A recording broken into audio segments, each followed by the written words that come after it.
Cette année encore, les Mystérieux Étonnants vont quitter leur studio de radio pour venir au Comic-Con de Montréal, la mecque de la pop culture. Cette année, entrevue, Vox Pop. Simon Chény, qu'est-ce que tu vas faire, toi? Eh bien, comme tu as dit, je vais faire des Vox Pop et je vais essayer de trouver un cosplay de Lucien Francoeur. On lui souhaite bonne chance.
On est avec Mario, Eric, les gens derrière Temps Mort et le prochain projet, Projet M, justement.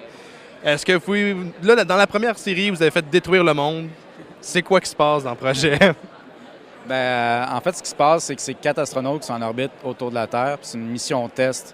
Ça fait qu'il faut qu'ils t'offrent 1000 jours en orbite pour savoir si est-ce que c'est possible que 4 êtres humains peuvent t'offrir 1000 jours dans l'espace. Parce qu'au fond, ce qu'ils veulent faire, c'est éventuellement envoyer des gens sur Europe, qui est une lune de Jupiter, parce que pour aller chercher des ressources naturelles, principalement l'eau. Et donc ça, c'est une mission test parce que l'aller-retour vers Europe, c'est à peu près 1000 jours. Donc, et là, en gros, à un moment donné, il se passe quelque chose sur la Terre, on ne sait pas quoi, puis ils perdent communication. Puis là, c'est comment leur relation se développe à travers ça.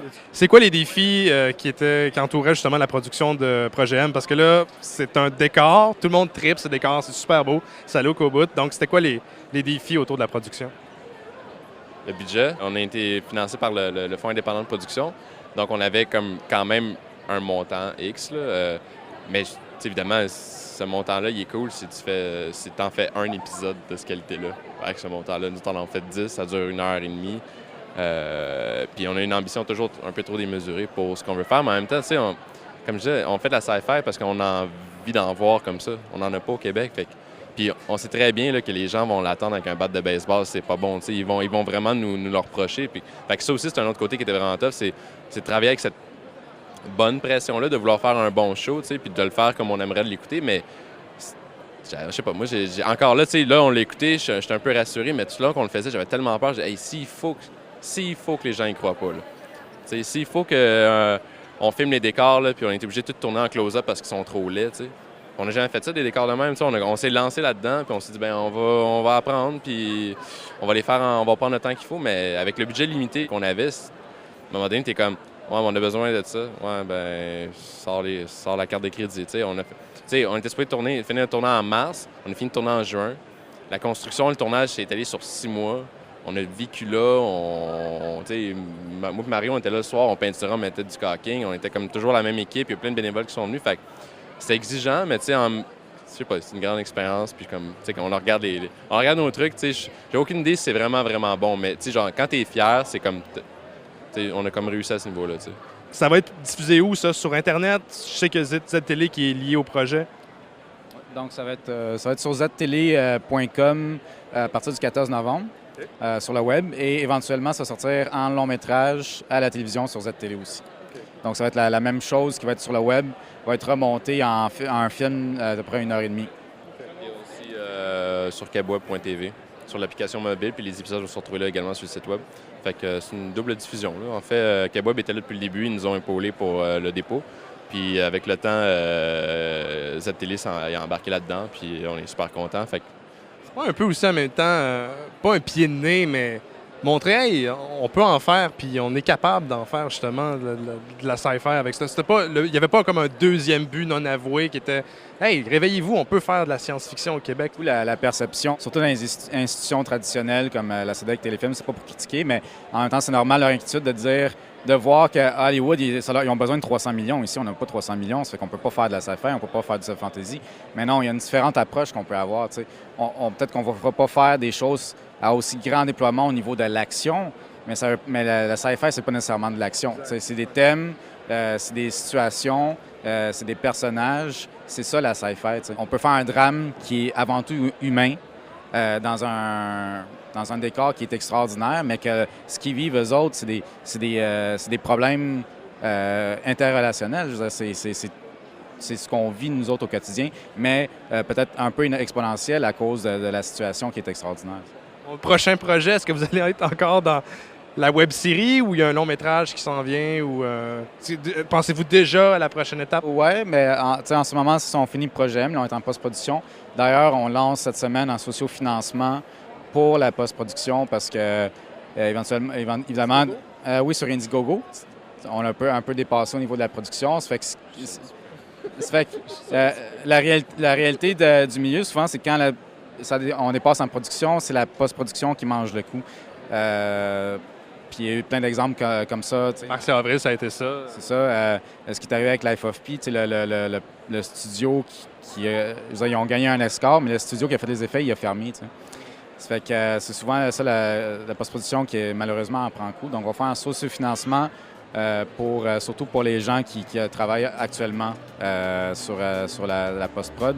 On est en train de faire une grosse maquette parce que ça va être au niveau des effets, ça va être un mélange d'effets pratiques et d'effets numériques. Donc sérieusement, je peux bien comprendre, vous êtes stressé, vous êtes malade.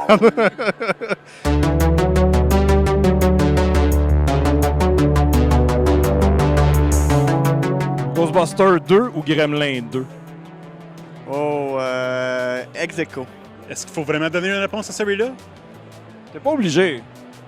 Ben, je vais en avaler fort puis je vais dire Ghostbusters 2. Oh, c'est un choix difficile, ça. 2. Ghostbusters 2.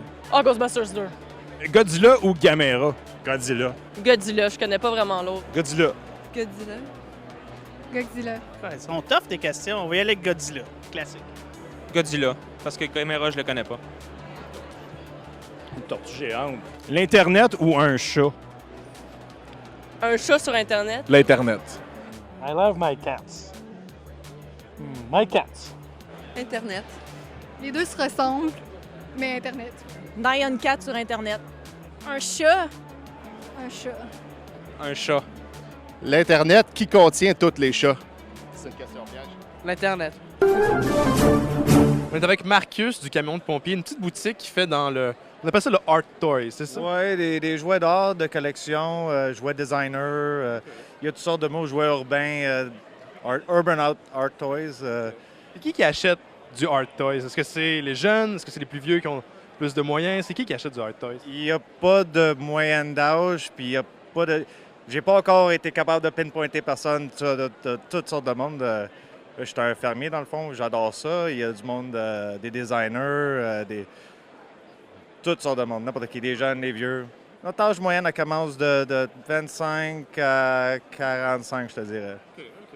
Puis, c'est quoi qui différencie les Art Toys que des jouets conventionnels? Qu'est-ce qui fait que c'est plus intéressant ou c'est plus un peu prestigieux d'avoir ça? Souvent, les jouets, les Art Toys, c'est relié à un artiste. Il y a un nom d'artiste qui back le jouet, qui a designé le jouet. C'est pas nécessairement un mass-produced design par une grosse compagnie avec 50 designers là, pour pogner la nouvelle affaire. C'est vraiment, ça vient souvent direct de la tête des artistes. Ça sort en jouet. C'est souvent des peintres, des illustrateurs qui ont juste trouvé un nouveau moyen de créer leur illustration en 3D, dans le fond. Donc, d'apposer leur design, mais sur une forme. Oui. Souvent, tu vas voir les jouets. Mettons, Ashley Wood, lui, c'est un peintre. Tu vois en arrière ses peintures, puis ils font les jouets à base de ses peintures, dans le fond. Et c'est vraiment... C'est quoi, les séries les plus populaires? Qu'est-ce qui fonctionne le plus chez Camion de Pompier? Je te dirais, il y en a trois. T'as le Kid Robot, ça mettons, la Honda Civic du monde des jouets, là, c'est reliable, ça a été là depuis longtemps, c'est top.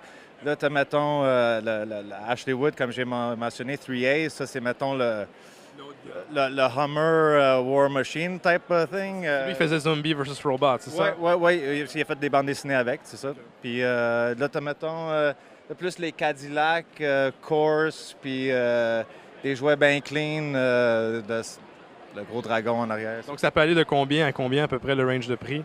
Ou de 10 $, 5 $ à... Il n'y a pas vraiment de limite. Il y a des jouets qui se sont vendus pour des 10 000. C'est pas... certains jouets que tu as à 10 $, mettons les petits blind box, tu peux pogner un rareté qui, direct là, il vaut 150. Les prix, ils varient, dépendant des raretés, puis tout ça, dépendant de la demande avec. Des fois, ils disparaissent le jour au lendemain du marché, puis là, c'est des retrouvés, puis des fois, c'est tricky. Dernière question, c'est où vous êtes situé présentement, le camion de pompiers? Vous avez déménagé dans les dernières années. Présentement, vous êtes où? On est localisé au 370 Marianne-Est, dans le fond. Direct à côté de Saint-Denis, direct en bas de Mont-Royal, métro Mont-Royal, à 2 minutes.